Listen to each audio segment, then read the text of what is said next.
Good morning, everyone. Happy Friday, almost the weekend. Lisa, Bobby in today, and Scott, of course. I want to remind you we're live on Facebook every weekday morning, right around this time. Love it when you join us live, but of course it stays on your feed throughout the day, so you can watch it whenever it works best for you, or as a podcast. You can find that at inform.com/podcast. Just look for the Inform Minute. All right, overnight got a little bumpy in some areas, and even this morning there is a string of storms kind of moving across the state down by the South Dakota border. Yeah, right along the North Dakota-South Dakota border. We did see some severe thunderstorms in South Dakota. Those made their way up to the north, and they've just been traveling along throughout this morning. But again, just right along that state line. And the main threat, there was some reports of 70-mile-an-hour wind gusts, some hail. But it looks like they're starting to lose a little bit of their punch as they're making their way into Minnesota at this time. In the valley areas such as Wahpeton, Fargo, we're going to be dodging those heavy storms, but we're seeing some areas of just general showers and thunder showers. But once that moves through, we'll be looking at partly cloudy skies throughout the day, partly and mostly cloudy, a chance of a stray shower or two. This evening is quiet, and then we're looking at chances of showers and storms again as we head into tonight, but most of that will arrive as we go a little bit past midnight. So again, just more rain chances, but Saturday's looking quiet. Temperatures are cooling off. We're getting into those upper 70s and then just staying in the upper 70s to low 80s as we go into next week as well.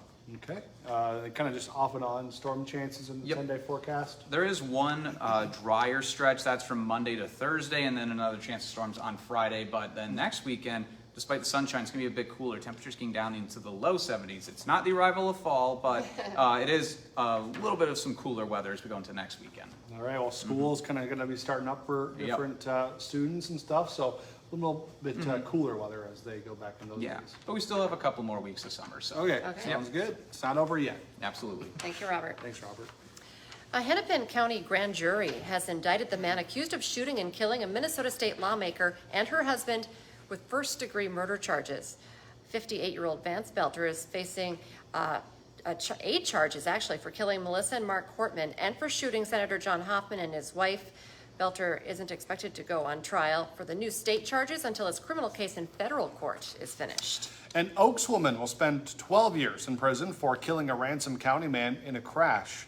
Amber Patel was under the influence of several different prescription drugs last year when she caused a 3-car crash south of Lisbon. 67-year-old Jerry Ruffsvold was killed in that crash. Prosecutors were asking for Patel to serve 8 years, but the judge felt she needed to spend more time than that in prison, given her history of substance abuse. She will also not be allowed to drive while on probation after she gets out of prison. Today, the Grand Forks Police Department is launching its Drive Sober or Get Pulled Over campaign.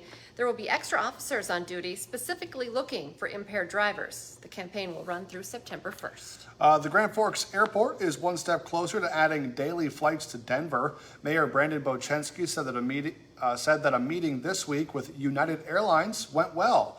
He says that they could start potentially by adding just 2 flights and then move up to 3.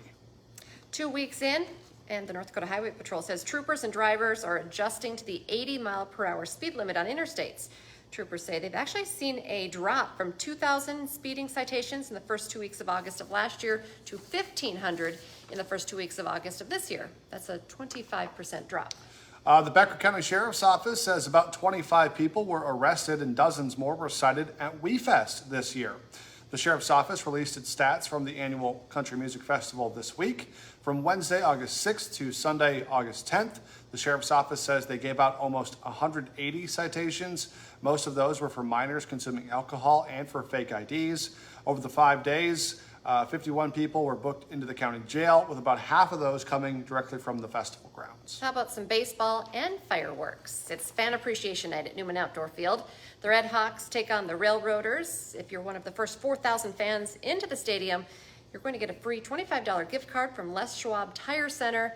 Plus, there will be face painting, balloons, live music from the Dixieland Band, lots of fun. And of course, don't forget about the fireworks after the game. First pitch is at 7:02. That should be fun.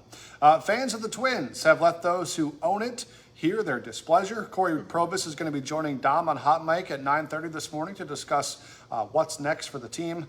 Plus, how does Enderlin move on after a tough summer for the area? The Eagles have their first game a week from today. Hot Mic is live from 9 to 11 on WDAY Extra and on Inform.com. And you can get your subscription to Inform.com. It's your all-access pass to all of these news, weather, and sports headlines. 99 cents a month for your first 3 months. It's a great deal. And be sure to join us for the rest of our newscast today. Our next one's at 11, then 4, 5, 6, 9, and 10. And First News is back on Monday morning from 5 to 7. Have a great day, everyone.